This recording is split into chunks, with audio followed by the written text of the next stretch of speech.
Hey everyone, it's Monique Renewed. Welcome back to another video. So today's video is going to be about my 5 supernatural experiences with God. So it was going to be 10, but I thought that might have been too long of a video. So I'll probably do another video following up this one. The reason why I'm doing this video, which I debated about for a long time, is just to share my personal experiences that I've had with God that are kind of like supernatural that normally you wouldn't experience on a day-to-day basis, and that really strengthened my belief in God. And this happened like few years ago in 2019 when I first started my relationship with God. I was what they would call a new creation in Christ. So he was really revealing himself to me and like just proving that he was real. And yeah, I have no doubt in my mind that God is real. And I would really love watching these type of videos in the beginning of my walk because I just love hearing testimonies of people talking about their experiences with God and what happened.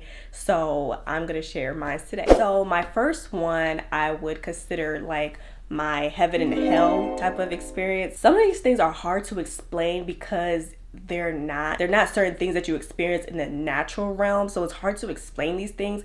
But if you ever been through these things, you would know what I'm talking about. I'm gonna try my best to describe it. So basically I am asleep and it's almost like I'm communicating with God in my sleep. I don't know how that works, but I asked him to show me what heaven and hell looks like.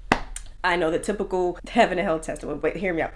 So the first place he showed me was hell, but it was only like a small percentage. He didn't show me like the full-fledged thing, and I think it was more so for my protection. What I experienced, which I never experienced in a dream before in my life, I was in a cell, in a very dark cell, almost like crouched down in a fetal position. And there was like fire burning all around me. And the weird part about it was that I can actually feel the warmth of the fire in my skin. I never had the ability to actually physically feel in my dream, but in this particular dream, I can actually feel it. But I wasn't in pain or anything, I wasn't burning, but it was almost like a warmth, like I could tell something was happening. To say that I was literally burning, but it's like he was letting me feel a little bit, but not too much. Next up was heaven. I wasn't in heaven like most people would consider heaven. Oh, you walk up to the pearly gates, an angel greets you and looks for your name in the book of life. So this is what happened. I became like a spirit person. I started to float out my body, and I looked down, I could see myself sleeping in my bed. And I'm sort of like a transparent person now floating in the air. I could tell God was in the room with me, but I was still in my room. But I could not see God, but I knew he was there. So me and him were communicating. So I'm in the air and say he's like right there. I know he's there, but I can't see him. So me and him are communicating, but we're not communicating physically as humans can talk. It's more like mentally, like I can speak to him through my mind, and he can answer me with his thoughts. People call it telepathy, whatever. So that's how we're communicating. I'm asking him questions. I'm like, wow, how are you doing this? I'm just talking as if this doesn't like faze me at all. So I'm like, this is so cool. I said, how are you doing this? And he shows me, it's like I could see words in my mind. He shows me some type of chemical gas of how humans are able to function on the earth. That's how spirits are able to function in the supernatural realm or in heaven or something like that. So we're just communicating like that. And one thing I did remember was that I had my laptop with me. I was typing on my laptop while floating in the air and talking to him. So then I woke up and it felt so real. Like it didn't feel like a regular dream. Like I said, I could feel the fire on my skin. Although I wasn't burning, I wasn't harm or anything, but I could feel the warmth of the fire on my skin.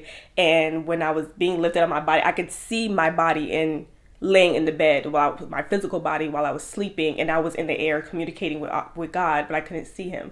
So I have never experienced something like this before. So when I physically woke up, I sat on my bed and I thought I was out of my mind. I was like, okay, this is a reaching point right here. I'm crazy. I must be crazy because that felt really real. And I had the ability to feel physically in my dream. How did that happen? I mentioned this book a lot. This is a very sentimental book to me. It's called Walking with Jesus. It's a daily devotional spoken as if Jesus is speaking to you. I felt like God himself was communicating to me through this devotional, and I will mention it in another testimony that I have in this video. But I read the last devotional. It talked about how God lifts heavy burdens from you, and it just made me understand not to count myself as crazy just because of these experiences that God allowed me to experience. Even though the world may call you crazy, try to explain this maybe to a non-believer or maybe to even a believer, because some believers, when you tell them certain things that happen, they look at you like you're nuts or that you're schizophrenic. Like, I would see certain things and I would hear certain things and I would look and be like, yeah, I don't sense that. Like, and God just helped me realize not to put these burdens on you. And it is really the enemy that makes you want to doubt God and doubt your experiences, your supernatural experiences with God, and just not to do that anymore. My next story is really amazing. It's kind of lengthy because it's like a 2-part type of story. So one night I was reading a post on Facebook about how a teenage girl had committed the S word. I don't know if I'm allowed to even say that anymore on YouTube, but she committed the S word, and it was really heartbreaking to me. I guess the explanation was that she wanted to feel love beyond materialism and wanted to fill a void. It was just really hard, because that's like one of the main reasons why I do this, is because I wish I had this type of help as a teenager, because now I know the only way you can fill that void is through Jesus. Only Jesus could fill the void in your life. No human being on this earth, no type of materialism, nothing could fill the empty void in your heart except through Jesus. So the next day, I started reading this book called The Chicken Soup of the Soul. That's really old school. Everybody should know. There was one particular story I was reading about a lady whose daughter had committed S. It was just like a really emotional roller coaster, her finding out and everything. It was a really heartfelt story, and I just admired her for being honest with God. Like, why did you let this happen? And her going through that journey with that. So after I read the story, it was the last story in the book, so I'm like, okay. And when I was done reading it, all of a sudden I can sense God telling me to contact that author, and I'm like, do what now? How am I gonna get in touch with this lady from the story in the book? How's that gonna happen? So I brush it off. Like, cause sometimes when God talks to you, you think that it's just you being crazy, and most likely it's not you. It is really God, because only God would tell you things that you certainly would not think of in a million years. So I sensed him telling me to contact this author. I'm like, ain't no way. I don't even know how am I gonna do that? How am I gonna contact an author from this story? So I went to shut the book. So as I was closing the book, my thumb kind of reached like the last few pages of the book. It didn't, shut all the way. So then I opened it. Why did I see the author's email address? I said, I was so shocked, because first of all, I heard what God said, but I didn't think it was really God that said that. I thought it was just me like making up stuff in my head. So when I said, I don't even have this lady's email, how am I going to get her email? I did not know the book had the author's contact information at the very end. And when I went to go close the book, somehow I didn't shut it all the way, and my my thumb got stuck in the last couple pages, and then I opened it and it was right there. And I probably stood shocked for like 10 minutes straight with a dumb face. Like, what? So, and it's so funny because it was like maybe like 4 pages with contact information, and I landed exactly on the page with that specific author's email and contact information. And I said, I know he did not just tell me to reach out to this random. I'm saying random because it's like, she don't know me from a can of paint, and I'm gonna be randomly sending her an email from one of her really personal experiences that she wrote in a book. And she probably gonna look at me like I'm a fool. So I was just making up all types of excuses not to do it. I was like, nah. Because I'm a very shy, reserved person. I don't like coming up to people, saying random stuff. I keep to myself a lot. So when that happened, I was like, okay. So I'm not gonna lie, I sat on it for a few weeks. And I said, okay, God, I'm gonna need you to come. As if that wasn't already confirmation. But I guess I needed more confirmation. So one day, I'm subscribed to an email list from this Christian blogger that I follow. And one day she wrote an email, and I'm gonna read you what it said, or the title or the headline. So it said, I want to challenge you to ignite your faith by obeying God. The last thing he told you to do just that. I just gave up. I said, okay, fine. I said, okay, fine, because you're obviously talking to me, so I'm going to do it. So I obeyed God. I wrote the email. I told her what happened about the Facebook post. And then the next day I literally read, you know, her story in the book. That I also write blog posts about, you know, helping teens and bringing them to Christ and stuff like that. And I told her that I felt like God was urging me to contact you, and I'm sorry about what happened, and, you know, just giving her my condolences and encouraging her. And I did not hear back from her. I did not hear back from her. I'm not gonna lie to you, I was kind of upset, and I was kind of questioning God. I'm like, why would you have me do this looking like a fool? She probably read that email and thought I was crazy. Like, and you know, I just pushed it to the back of my head. Like, I literally tried to shove it to the back of my head and forget about it, because I'm like, I'm never doing something like that ever again. Like, I don't ever want to look stupid like that ever again. And then I remember reading back, because I write everything in my journal. Like, I have like 3, 4, 5 journals, okay, and I was detailing everything that I had experienced with God. So I remember writing in my journal about this, and I read back in my journal to do this video, and I saw that I did like some type of 21-day fast. I don't know if it was like 21 days off of social media and YouTube or something like that. The last day of my fast, the author contacted me back. And it was about like a month later. She contacted me back, and I was so shocked. Said, you know, she was just thanking me for my email. She said it literally came at the perfect time, and she told me what she was going through. Yeah, it was just a lot. I'm not gonna, of course, detail everything in this video, but I was just really shocked. Like, wow, so God was for real. Like, he really told me to do that. And, you know, I'm glad that it encouraged her, because God also does that with me as well. You may relate to this, where God will ask you to send some encouragement to somebody random, and they'll say, you know, thank you, I needed that. If you sense that God is telling you to speak to somebody, then do it. You do it afraid, because I'm the very last person in line to volunteer, okay? But I did it anyways. And that really did strengthen my faith in him. Like, oh my gosh, like, God is really real. Like, and he be speaking to me. Yeah, and then, okay, so the second part of this, as you guys know, in my testimony that I shared when I had quit my job, and I was really trusting God for a new job, and I landed in this position that is literally so, you know, perfect for me. But that was after some hardship, okay, after going through another job that I hated. And yeah, it was just a lot. But I was just reflecting back. I don't know what made me do this, but a couple of years later, I'm already at this new job that I'm at right now. A couple of years later, I was just going back, looking at some stuff, and I had printed out her email, and I saved it in my faith binder. And I was just looking, and I was reading her email and what she was telling me, and I became so stunned, okay? And this is why. As I was reading what she was telling me, she told me she was in some type of graduate for a creative writing program, and she typed out the acronym of the program, and the acronym is the same acronym, the same letters of the acronym of my job that I'm at right now. When I tell you I was floored, and this was in the past. This had happened a couple of years ago, so I didn't know that in the future that the job that God was, you know, promising me and giving me, she wrote that acronym of my future job. I was looking back at the email, and I was like, are you serious? I probably stared at that email for like 5 minutes, because I could not believe it. And then another funny thing was that when I was pregnant with my daughter, the regular OBGYN office I had went to, you know, regularly, I had to go to get the diabetes testing or whatever. I had to do it again, but they didn't have any appointments, so I had to go to another one of their offices in a different city, to that office or whatever.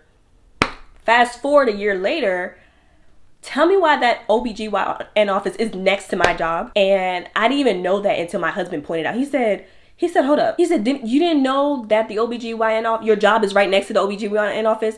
And it's like, I was like, oh my gosh, I did not realize that. So it's like God had me go to this place, this OBGYN office, not in the past, not knowing that the promise, my future job, would be right next to it. So he literally had me almost go to that place, go to that job. And then he literally told me the name of the job before I even knew it was gonna come into fruition. And it's like, to me, it's like, how could you not believe God is real? Like, he will show you that he was real if you just trust him. Like, he will show you. I don't know. I encourage you, if you're doubting that God is real, just take a chance, okay? Like, what harm could it do? what I'm gonna do, just take a chance and say, okay, God, I'm believing that I don't have my doubts, but I want you to show me, only way that you can show me that you are real, and he will do it. The next thing that happened, I've already described this in a previous video of mine, where I told you guys that I heard God's audible voice. And this happened more than once. I think this happened at least twice that I heard his voice. It was the same voice, so I knew, okay, this is the same voice. It must be God again. On February 28th, and I'm going to tell you why this date is so significant to me. So on February 28th, I woke up, but my eyes were still shut. It's like I want to say like God woke me up, like from the inside. So I woke up, like I became conscious, but my eyes were still shut, but I'm conscious. And like I woke up like really suddenly, like he wanted to wake me up. So I woke up, and then like it's almost like my ears became like vacuum shut. That's the best way I could have described. My ears became shut, like it was like suction, like. And then all of a sudden I hear a voice, which was his voice.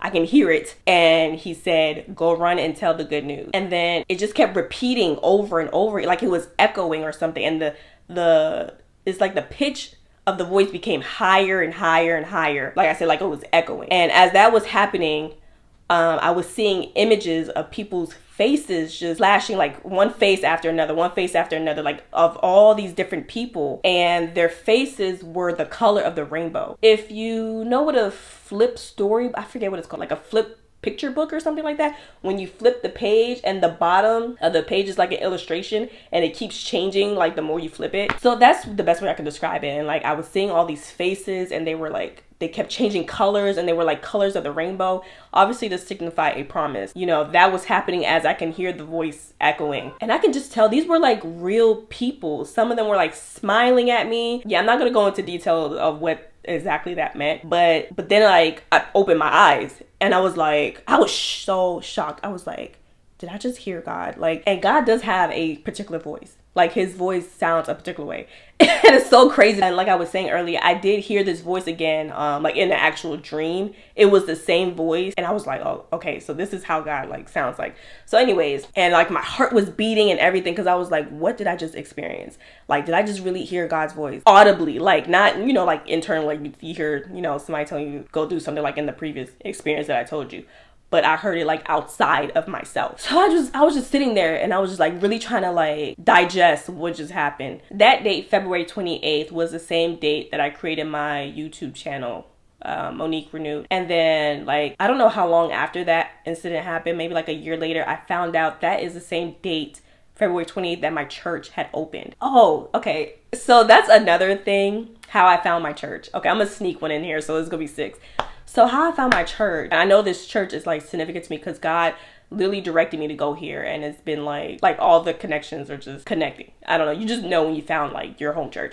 So at the beginning, like on my walk, I didn't have a church, obviously. So I asked God, what church should I go to in this area? And I kid you not, I literally had a vision of my church sign. You know how the churches have like a sign, and they have the little, I don't know what those are called, the screen with the announcements and stuff. I saw a vision of the church and the name of the church, obviously, or whatever, because I used to drive past it all the time. And I was like, okay. So I went there, and that became my home church. That's how I found my church. And what's so funny is later on, after attending the church for a while, I found out that they partner up with other missionaries in Haiti. And that's significant to me because if you guys don't know, I'm Haitian. So they really do a lot of work in Haiti and stuff like that. And I was just like, wow, this is amazing. They even take trips to Haiti and stuff. After a while, I found out that my church opened on that same date. So I was like, wow, that's crazy. So up next, I titled this God Cares, because you think God don't care about like little stuff that we be worrying about, but he really does listen. Okay, so me and my husband were trying to sell my son's old clothes and old items so we can, just collect some money to try to buy some new stuff for my daughter, and just to get rid of some old things that we had for a while, because I had actually saved all his clothes because I knew I wanted another child, but I didn't know if it was going to be a boy or girl. I did want a girl, but just in case it was a boy, we would have like a lot of stuff from our son or whatever. So we were selling these items, like a little bazaar thing, whatever. You bring your own pop-up tent on the table and stuff. There was quite a few vendors, including us or whatever. And we weren't selling that much, okay? We even changed our prices, lowered our prices and stuff. We would sell a few stuff here and there, but I was looking at other people's items. You know, there was another booth next to us, and she had girls' clothes and stuff like that. And she was selling for like $1 each, and they was selling out like hotcakes. And there was another person across from us. They were selling like boys' clothes and stuff. And they were selling out like hotcakes. I'm like, okay, what is going on? We barely not selling anything. We barely not making no money. Like, we lowered our prices. What's going on? And, you know, we found out it's because a lot of the clothes we had, our son was born in the fall. So a lot of clothes we had were like long sleeves, and people were more so looking for summer clothes. It was summertime at the time we were selling the stuff. So they were looking for more summer, spring clothes, and we had fall clothes. I don't know. I began to pray. I prayed. I said, God, please help us sell these clothes. You know, we came out here. We got all this stuff. I don't want to come back home with all this stuff. I kid you not. A few minutes later, literally it wasn't no 20. It was like literally a few minutes later, a lady comes up to us, and she was wearing a God is Dope shirt. A red one. And she was looking at her stuff, and she was like, yeah, I don't know. She had a son. I don't know if she was pregnant or she already had a son. I think she was pregnant. And she was like, I think she was pregnant. She said, I'm having a boy, and he's going to be born in the fall time. I said, what? I was so shocked. I was like, did God really just hear me for real, for real? Like, did he really just answer my... And she's wearing a God is Dope t-shirt, so that was like extra confirmation, extra icing on the cake. I forgot to mention that this was towards the end of the bazaar, and it was almost time to go. And she said that she almost didn't come because it was so late. So that just makes this even more amazing. And I was like, wow, like, are you serious? And, you know, she brought some stuff, and we gave her a lot of stuff too. We gave her like a couple bins of stuff and told her she can have a lot of this stuff. And, you know, she brought a lot of our stuff. So, you know, we made about $200. And I was like, wow, that's pretty good. And I was like, God really do be hearing out and listening to us. Like, it don't matter if it's big or small, if it's tiny, just pray to God about it, and he will answer you. Okay. And last but not least, I titled this Seek God's Approval. I'm telling you, I went through a lot in the beginning of my walk, okay? So in the beginning of my walk, I was on this conference call. You know, it's like weekly conference call, obviously Christian conference call with other women and stuff like that. We just talk about things that we're going through, our purpose and stuff like that. So I was on this call. At the time, I wasn't working. I already quit my job, and I was just going through a lot. I feel like I probably did feel lonely, or probably felt like I was going through this by myself, you know, and I didn't really have no one to talk to. Of course, you know, God is always with us, but sometimes you feel like you just want to talk to somebody, you know, physically and stuff. So I got on this call, and the girls were discussing, you know, things, trials and tribulations they were going through, and such mental blockages and spiritual warfare. And I also wanted to talk about what I was going through, so I was getting like really anxious, like I wanted to speak, but I was allowing everybody else, you know, to take their turn. And the host of the call, you know, was having, you know, rapport with them, you know, going back and forth, or they're just, you know, having conversations or whatever. And then, you know, it was my turn. So I just let everything out, okay? Everything that I was going through, I just let it out in the most concise way that I possibly could, and it probably made absolutely no sense to anybody, because, you know, what you're going through and your personal journey with God, I feel like when you try to explain it to other people, it doesn't make any sense because they're not the one going through it. You know, I had just, you know, let everything out, and I felt like it was going to be heartfelt. You know, I described, you know, things that God was bringing me through, and things I had done in faith and stuff like that. And it probably sounded like Chinese to them, like, what is this girl even talking about? That's how I felt like. And when I was done, you know that awkward silence when you expect somebody to say something and nobody has said? It felt like eternity, like crickets when I was done. And I was like, and the thing I think that made me most upset was that, like, it wasn't like that when the other girls had went. You know, people were joining in on a conversation, you know, especially the host, you know, they you know, they were going back and forth and stuff. And then when I had went, it was like nobody had said nothing. And I was like, I was so shocked. I was like, what? And then the host finally said, okay.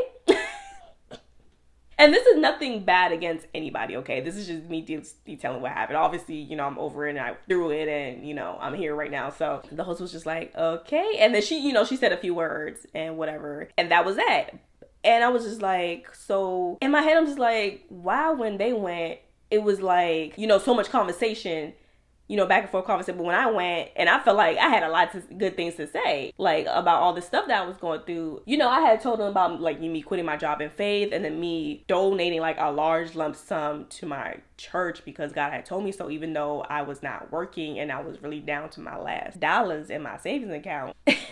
All these things that was happening to me, and it's like it felt like nobody cared. Like, I don't know how to describe it, but it did make me like really upset. And then the call had ended or whatever. I went to my room, I laid in my bed, and I was trying so hard not to cry. I just heard God say, like, what were you looking for? And I was like I don't know, some type of connection. Like, what do you mean what I was looking for? And then I just the tears started coming. I started bawling. Like, I couldn't hold it in anymore. I just started crying. I don't know. It's like, when you so desperately just want to like relate and make connections. And it's like, I felt like that wasn't happening. And like I said, I did feel kind of lonely in my walk. Like, I wasn't able to talk to anybody to express how I felt and what I was going through, and I was doing this all alone. And of course, I'm like new to this, so I was like, and all this stuff was happening, like especially like all this supernatural stuff that I've never experienced before in my life was happening. I had no one to talk to about this, so often I did feel crazy, and and most of all, I felt stupid, awkward, silent, and nobody really saying nothing about what I was going through. So whatever, I was like, whatever. So I went to sleep that night. I don't know if I was sleeping or if I was awake. Sometimes I don't know if I'll be awake or asleep with some of these experiences. So when I went to sleep, I don't know if I had woke up or if I was still in a sleep state, but anywho, my eyes were still closed. I don't know, maybe I was conscious, but my eyes were closed. But I had seen like an image, an outline of a face, and it was like a blue glowing outline of a man's face. It wasn't an actual face like how you can see my face and I can see your face, but it was just like almost like a drawing. I don't want to say a drawing, but it was just an outline of a face. And the face was looking at me, and I was looking at him. And I'm just looking at him. And he had this particular look on his face as he was looking at me. Can't really describe. I don't really know what the look was. But I already knew who it was. So then the face disappeared. And then a cross appeared. And then the cross disappeared. And then the image of this devotional appeared. Okay, and this is in the vision now. The image of this devotional appeared. Obviously, he's trying to tell me to go read the devotional. So I got up. It was about 2:00 in the morning, y'all. It was about 2:00 in the morning. I got up. I grabbed the devotional. I read where I last left off, and it said, I'm gonna read it to you right. The title was "No Higher Reward," and it said, "No higher reward than His approval. When you want recognition, come to me first, not the world, not family, not even other believers. Call on me. I am the giver of immortal rewards. The world recognizes you for what you do. I recognize you for who you are. Be who you are. I love you." And when I read that, I was like, okay. I mean, obviously my intentions, it's like I wasn't thinking like, oh, I want to show off all these things that I'm doing and what God has revealed to me and all this stuff. I wasn't outright, but I feel like deep down inside, I probably was seeking approval from these other girls, and he nipped that right in the bud, okay? And he was just telling me, like, stop seeking other people's approval. Like, your ultimate approval comes from me, not from other people. And when it said not even other believers, I was like, wow. Really look at the intentions of your heart. Are you doing this to try to show off? Are you saying certain things to try to show off? I could not tell you these experiences that happened to me right when they happened, because I probably would have tried to take in the glory for it. Like, and me being more mature in Christ, I can tell you these things now because I give all glory to God for, these experiences. And I just want to share them to you because, I don't know who could be listening, but if that encourages someone to seek God, then, I'm happy for that. That's like the ultimate thing that I would want, is for you to seek God for yourself so that He could show you even greater things and, strengthen your relationship with Him. So yeah, that's it, you guys, for today's video. I hope this helps somebody out there, because I personally love watching stuff like this. Because I love seeing how amazing God works in other people's lives. So I hope this encourages you. And yeah, see you guys next time. Bye.